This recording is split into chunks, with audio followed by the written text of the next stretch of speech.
Olá, olá, amados de Jesus, graça e paz, tudo bem com vocês?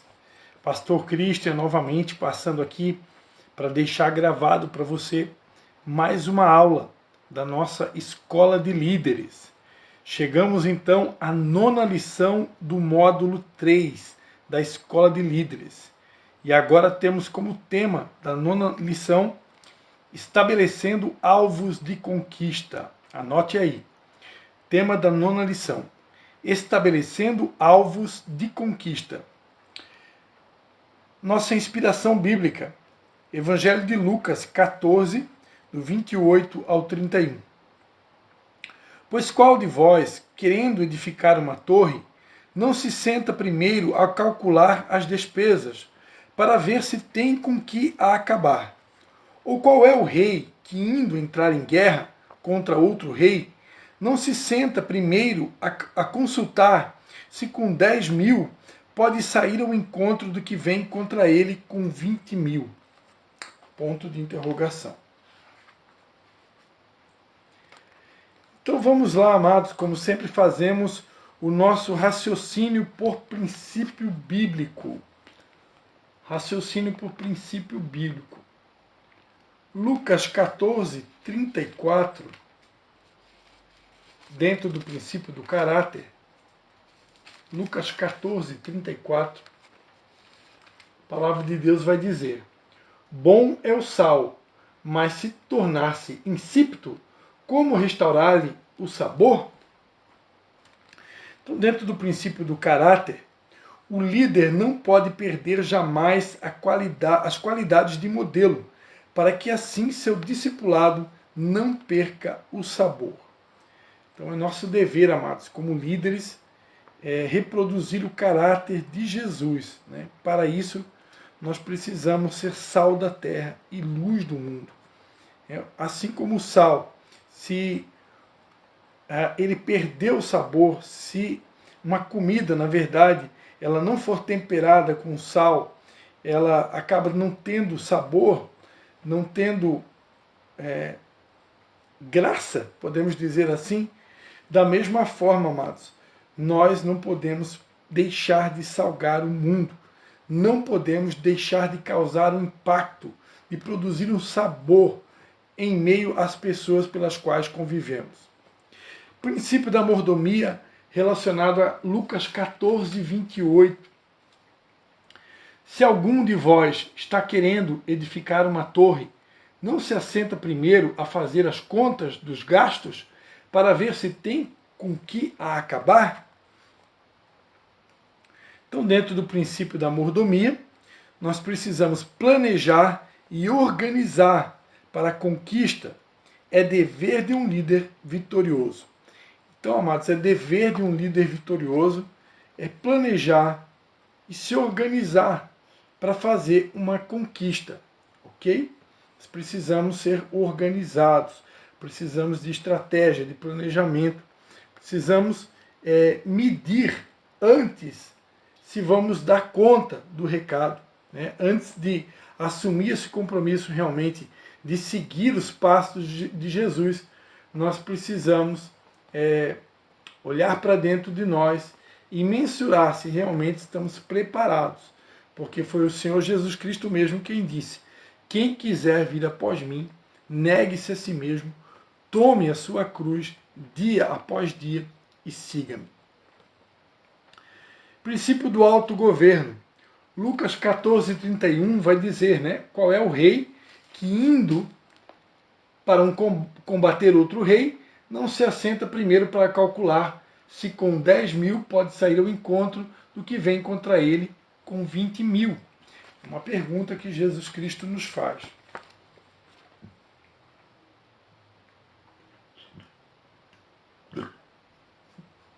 Então, dentro do princípio do autogoverno, o líder modelo não age impetuosamente para conquistar, mas calcula, estuda e mede as suas forças e a dos inimigos, e assim tem vitórias em todas as empreitadas.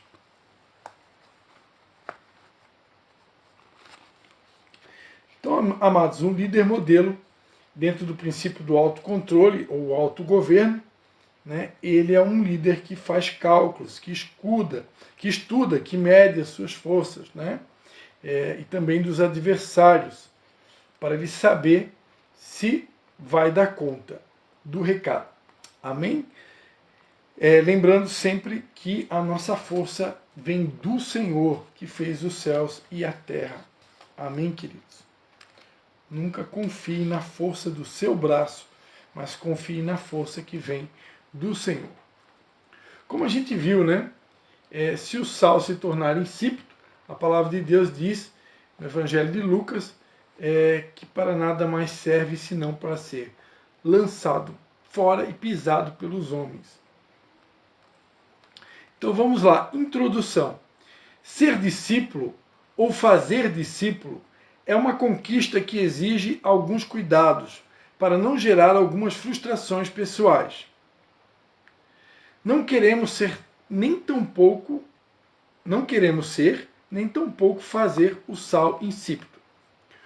Nosso texto básico vai apresentar o assunto, fazendo um paralelo do ser discípulo com a construção de uma torre e a conquista de uma guerra. Essas duas figuras nos fornecerão caminhos necessários para estabelecermos nossos alvos de conquistas. A visão celular tem uma promessa: fazer discípulos. O fator determinante para tanto é uma consolidação que assegure a essência desse discipulado. O sal, sinônimo de discípulo, não pode ser descaracterizado. Sua essência precisa se manter intacta. Nessas reflexões iniciais, veremos a necessidade de estabelecermos alvos de conquista que não ignorem o bom resultado final. Número 1. Definindo o alvo da conquista. Bom é o sal. Lucas 14:34. Saber com precisão onde se quer chegar é uma ferramenta indispensável no estabelecimento das conquistas. A expressão bom é o sal não deixa dúvidas no discurso de Jesus de que, no processo de fazer discípulos, não podemos ignorar que o alvo é o bom sal, aquele que não perde o sabor, aquele que de fato há de ser apresentado ao mundo como referencial, que não volta atrás nas posições assumidas dentro do reino. Quando se tem definido o alvo, todo o processo se torna claro. Não ficam dúvidas a respeito do que será necessário para que o alvo seja conquistado. O alvo determinará o correto processo. Chegar até um determinado ponto de conquista pode ser considerado como um avanço. No entanto, se o processo não se completar, o alvo não terá sido estabelecido e a conquista se comprometerá, gerando frustração que, de acordo com o texto, serão patrocinadas de constrangimentos públicos. Todos os que a virem comecem a zombar dele. Né? Então, lançar os alicerces de uma torre é por demais significativo. No entanto, não é a torre. Os alicerces são uma etapa do processo. A torre é a conquista do seu alvo. Na visão, quando se pensa como discípulo, não se pode ignorar os passos dessa formação. Ganhar é muito importante, mas o bom sal, o bom discípulo, precisa ser consolidado, discipulado, tornando-se apto para repetir o processo ao ser enviado a fazer outros discípulos. Um alvo conquistado dentro da visão precisa ter percorrido todo esse processo. Assim, toda etapa trabalhada não correrá o risco de perda, por conta de um alvo final que foi ignorado. Então, amados, todo líder, ele precisa ter um alvo estabelecido. Se você é líder de uma célula que pertence a um bairro de uma cidade, você pode estabelecer como alvo, como meta, a conquista do seu bairro. Se você é um pastor de uma cidade, você pode colocar como alvo, como meta, a conquista da sua cidade para Jesus. Você pode estabelecer um percentual dessa cidade, né? Tendo o entendimento que nenhuma denominação vai conquistar uma cidade inteira para Jesus de maneira solitária. A combinação de um conjunto de denominações que pertencem a uma única igreja, que é a Igreja de Jesus, devem ter como meta, através da unidade dos líderes, dos pastores e líderes cristãos da cidade, devem ter como meta em comum o alcance da cidade para Jesus. Eu tenho aprendido ao longo dos anos que para que uma cidade inteira, ou um estado inteiro, ou um país inteiro venha a ser alcançado para Jesus, é necessário que haja unidade de líderes, unidade dos pastores, unidade dos líderes cristãos da cidade, do estado e da nação. Existem principados, homem forte da cidade, que só cai, só vem abaixo com a unidade dos líderes cristãos. Por isso é tão importante você que é um pastor, você que é um sacerdote, se unir aí na sociedade ao conselho de pastores, ao conselho de líderes eclesiásticos da cidade, para estar orando juntos pela sua cidade, pagando um preço de jejum, de oração, de proclamação, a fim de que a cidade seja alcançada para Jesus.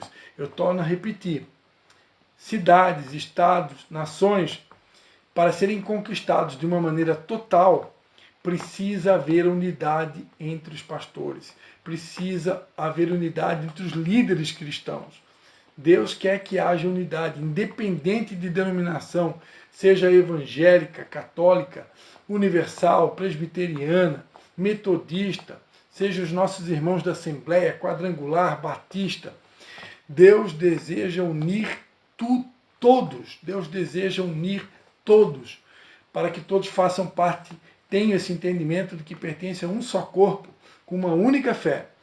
Essa igreja, que é uma única igreja unida, em unidade, é a igreja que conquista, é a igreja que destrói principados e potestades, é a igreja que faz calar a voz do inimigo, é a igreja que arrebenta as portas do inferno e saqueia o inferno, transportando as almas do reino das trevas para o reino da maravilhosa luz de Jesus. Amém, amados? Então, é importante que todos tenhamos alvos a serem conquistados, né? Como Paulo ele tinha uma meta. São Paulo tinha um alvo definido. Ele dizia, não que eu já tenha alcançado, mas uma coisa eu faço, é que me esquecendo das coisas que para trás ficam, eu prossigo para o alvo, para o prêmio da soberana vocação que há em Cristo Jesus. São Paulo, amados, ele tinha um alvo. A sua meta era se tornar semelhante a Jesus. E assim como Paulo tinha a meta de se tornar semelhante a Jesus, nós também precisamos ter esse alvo, essa meta definida de levar o nosso bairro, a nossa cidade, o nosso estado, a nossa nação aos pés de Jesus. Amém, queridos? Então é importante ter alvos, sim. É importante ter metas de conquista.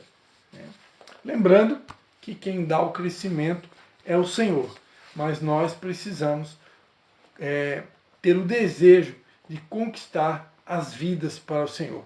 Afinal de contas, foi o próprio Jesus que disse, né? Ide por todo o mundo e fazei discípulos de todas as nações, batizando-os em nome do Pai, do Filho e do Espírito Santo.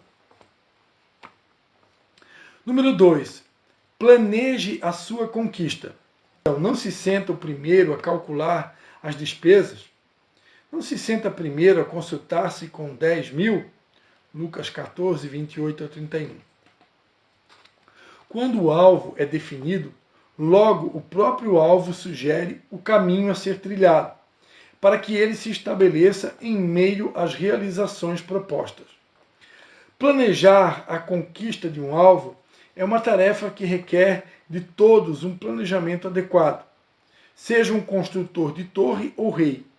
Durante todo o processo, devemos realizar avaliações para conseguirmos alcançarmos nossos alvos de conquista. Isso deve acontecer disciplinadamente antes, durante e após todo o processo. A expressão "se senta primeiro" é muito sugestiva, pois, ao referir-se ao processo de planejamento, dá-nos a ideia correta de que ele antecede a realização. E também não somente é executado durante o processo, mas é uma disciplina que precisa ser observada antes do início de um processo de conquista. Entenda por quê. 2.1. Identifique a sua potencialidade, estratégia.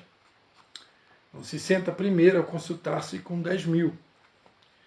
É o planejamento que oferecerá a percepção exata de potencialidade no momento inicial de um processo de conquista. No texto acima, o rei, diante do alvo de assegurar a paz ao seu povo, precisa tomar a decisão se a vitória será assegurada resistindo do adversário, o que vem contra ele, ou se é necessário um tratado ou acordo de paz. Perceba que essa abordagem está relacionada exclusivamente ao assunto em questão, não demonstrando nenhuma fraqueza ao inimigo de nossas almas.